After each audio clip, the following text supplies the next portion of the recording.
দেখছেন নক্ষত্র, সবার আগে সবার পাশে। শিলিগুড়ি পুর নিগমে বিজেপি প্রার্থী না পেয়ে দিশেহারা, তাই সাংসদ এস আলুওয়ালিয়া মিথ্যে কথা বলছেন। আগামী 3 দিনের মধ্যে যদি বিজেপির সাংসদ তার এ ধরনের মন্তব্যের জন্য ক্ষমা না চান, তাহলে তার বিরুদ্ধে মানহানির মামলা করা হবে বলে সাফ জানিয়েছেন তৃণমূল কংগ্রেসের কার্যকরী সভাপতি নান্টু পাল। শিলিগুড়ি পুর নিগমে বিজেপি প্রার্থী না পেয়ে দিশেহারা, তাই তাদের সাংসদ এস আলুওয়ালিয়া ভুল বকছেন। শুধু তাই নয়, তিনি মিথ্যে কথা বলছেন, কারণ তিনি ইতিমধ্যেই বুঝে গিয়েছেন শিলিগুড়ি পুর ভোটে বিজেপির কোনো জায়গা নেই। শুধুমাত্র ফাটকা প্রচারের জন্য বিজেপি সাংসদ মঙ্গলবার শিলিগুড়ি জার্নালিস্ট ক্লাবে এসে মিথ্যে কথা বলেছেন যে আমি বিজেপির নেতা বা ওনার সঙ্গে যোগাযোগ করেছি।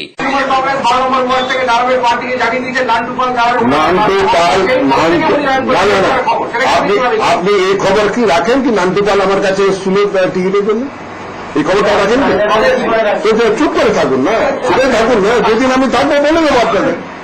যেদিন আমি কে তৃণমূলের লোকেরা আমার কাছ থেকে টিকিট চাইতে আসছে সে আমি জানি তো। Why I will disclose that? Officially you are saying that Nandu will come to you. No. Why I will disclose that? I am telling you there are plenty of these leaders, those who are standing in the line. দেখতে থাকুন, তাকে সাসপেন্সটা শেষ হয়ে যাবে। Breaking news আপনার শেষ হয়ে যাবে। আপনার ব্রেকিং নিউজ শেষ হয়ে যাবে যদি আজকে নামগুলো বলে দিন। Don't worry, I will give you big surprise. আরে আমি আপনাকে তো বলিনি, আমি বলেছি এ এসছিল কি না এসছিল কি জানেন আপনি? আরে বলে এসছিল কি না এসছিল আপনি কি জানেন? আরে আবার সেটাই কথা আমি বলছি তো, আমি বলছি এসছিল কি না এসছিল আপনি কি জানেন?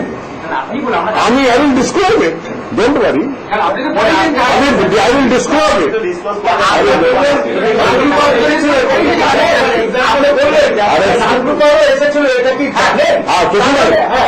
তার মানেটা কি? আরে তার মানেটা কি হলো? তার মানেটা কি আপনি কি আমি যখন বলছি উনি এসেছেন কি জানেন, তার মানে এসেছেন কি না এসেছেন কি জানেন?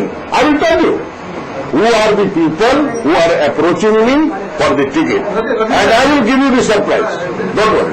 Okay, thank you. বৃহস্পতিবার শিলিগুড়ি জার্নালিস্ট ক্লাবে এসে একথাই বলেছেন তৃণমূল কংগ্রেসের কার্যকরী সভাপতি নান্টু পাল। এদিন তিনি আরো বলেন, আগামী 3 দিনের মধ্যে যদি বিজেপির সাংসদ তার এ ধরনের মন্তব্যের জন্য ক্ষমা না চান, তাহলে তার বিরুদ্ধে মানহানির মামলা করব। তিনি কি কথা মিথ্যে কথা বলছেন না কি কথা বলছেন, আমি তার সঙ্গে দেখা করেছিলাম কিনা বা তার জেলা সভাপতি বা অন্য লিডারের সঙ্গে দেখা করেছিলাম কিনা,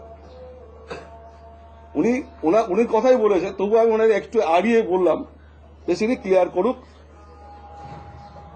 না হলে ওনার বিরুদ্ধে আমি কেন মামলা করব না। আমি নিজেও আইনজীবী, আমার বন্ধুকে দিয়ে আমি বলেছি এটা দেখার জন্য। একজন সংসদের বিরুদ্ধে মানহানি মামলা করতে গেলে যে পদ্ধতিতে যাওয়া উচিত সেই দিকে আমি এগোবো। আমার লয়ার সেল, আমার বন্ধু অরিন্দম এবং পীযূষ ঘোষ দুজন আমাদের দায়িত্বে আছে, তার সঙ্গে কথা বলেছি, আমি তার সঙ্গে দেখা করব এবং তারা ঠিক করবে কিভাবে তারা এই বিষয়টা দেখবেন। আমি চাইব আপনাদের কাছে যখন উনি সংসদ মিথ্যে কথা বলেন আমি আগেও বলেছি এই ক্লাবে জার্নালিস্ট ক্লাবে এসে উনি যদি মুখোমুখি করতে চান পাশে বসে আমার কোনো আপত্তি নেই। যদি সৎসাহস থাকে উনি সংসদ আসুন। এবং আমার সম্বন্ধে উনি দীর্ঘদিনের আমি স্কুল কলেজ ইউনিভার্সিটিতে কাজ করেছি, কারণ আমি তার সঙ্গে আবারও বলছি দেখা করিনি, তার সঙ্গে ফোনে কথা বলিনি, তার সঙ্গে আজও পর্যন্ত আমার সামনাসামনি কোনো অনুষ্ঠানও দেখা হয়নি। এটাই হলো শিলিগুড়ির বা দার্জিলিং জেলার সংসদ, যে শিলিগুড়িতে তিনি আমাদের খেলাধুলা অনুষ্ঠানে তিনি জায়গা পাচ্ছেন না। ইতিমধ্যেই সাংসদের বিরুদ্ধে মামলা করার প্রক্রিয়া জানার জন্য আইনজীবীদের সঙ্গে যোগাযোগ করে ফেলেছেন নান্টু পাল। তার বক্তব্য, তিনি বিষয়টি নিয়ে জেলা সভাপতির সাথেও কথা বলেছেন। কারণ তৃণমূল দল এই বিষয়টিকে গুরুত্ব দিতে নারাজ। তবে দার্জিলিং তথা বিজেপির সাংসদ শিলিগুড়ির মানুষকে যে মিথ্যে কথা বলছেন তা জানাতেই এদিনের সাংবাদিক সম্মেলন বলেও জানান নান্টু পাল। অর্থাৎ এখান থেকে পরিষ্কার যে বিজেপি শিলিগুড়িতে প্রার্থী না পেয়ে দিশেহারা হয়ে ভুল বকছেন। সূত্রের খবর, তারা কোনো লোক না পেয়ে ইতিমধ্যেই কংগ্রেস ও সিপিএম এর সঙ্গেও যোগাযোগ করেছেন যদি জোট করে প্রার্থী ঘোষণা করা যায় কিনা সে বিষয়ে, যদিও কোনো দল এই বিষয়টিকে স্বীকার করতে চায়নি। টিভির পর্দায় ওনাকে দেখেছি, সংবাদপত্রে ওনাকে দেখেছি, কিন্তু এখনো ওনার সঙ্গে সংসদদের সঙ্গে আমার সাক্ষাৎ হয়নি। আমি শিলিগুড়ির 24টি খেলাধুলা অর্গানাইজেশন করি, সংসদ কোনো জায়গায় আসেননি, আমার সঙ্গে যোগাযোগও হয়নি। পৌরসভাতে তারা কোনো অস্তিত্ব থাকবে না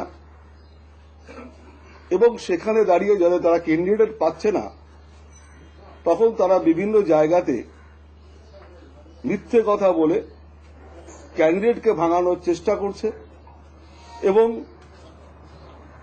কিছু মানুষকে বিভ্রান্ত করছে যে এও আসতে পারে, ও আসতে পারে। এখন পর্যন্ত ওনারা কয়েকটা মিটিং করেছে, কাউকে হ্যাভিওয়েট দিতে পারেননি। যাদেরকে নিয়েছেন তারা দাঁড়াতে সাহস পাচ্ছেন না, কোথায় দাঁড়াবেন তারা এখন যেসব এলাকায় সাহস পাচ্ছে না।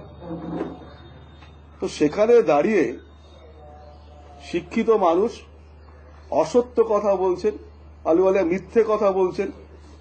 আমি তাকে মিথ্যেবাদী কেন বলবো না। এই ব্যাপারে আমি গতকাল আমি জেলা সভাপতি এবং আমাদের বন্ধু আইনজীবীদের সঙ্গে কিছু কথা বলেছি। আজকে আমি পেপার কাটিং সকালে জোগাড় করেছি। আমার বন্ধু আইনজীবীদের কাছে আমি আপনাদের পরে আমি কোর্টে যাব, তাদেরকে কাগজগুলো দেব এবং তাকে আমি সময় দিতে চাই সংসদকে, তিনি 3 দিনের মধ্যে জানাক। সময় একটা বিজ্ঞাপন বিরতির। ফিরে আসছি বিরতির পর, ততক্ষণ সঙ্গে থাকুন নক্ষত্র নিউজ।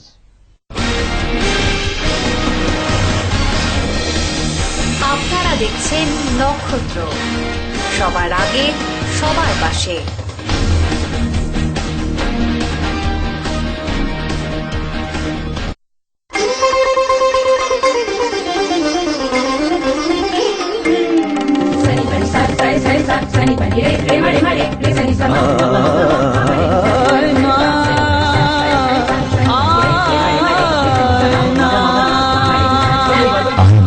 সাদা মনের সাদা কথা। আয়না ডিশওয়াশার আয়না শাইন, ঝকঝকে চকচকে একদম ফাইন। একটি বিশেষ বিজ্ঞপ্তি, আগামী 31শে ডিসেম্বর 2015 থেকে কেবল টিভি ডিজিটাল পরিষেবা বাধ্যতামূলক। শুধু কেবল টিভির সমস্ত দর্শকদের প্রতি বিশেষ আবেদন, আপনারা ঝকঝকে পরিষ্কার ছবি দেখতে হলে নিজ নিজ এলাকার কেবল সুপারভাইজারের সঙ্গে যোগাযোগ করে সেটআপ বক্সের জন্য 1200 টাকা করে জমা দিন। খুব শীঘ্রই আপনাদের কাছে সেটআপ বক্স পৌঁছে দেব আমরা।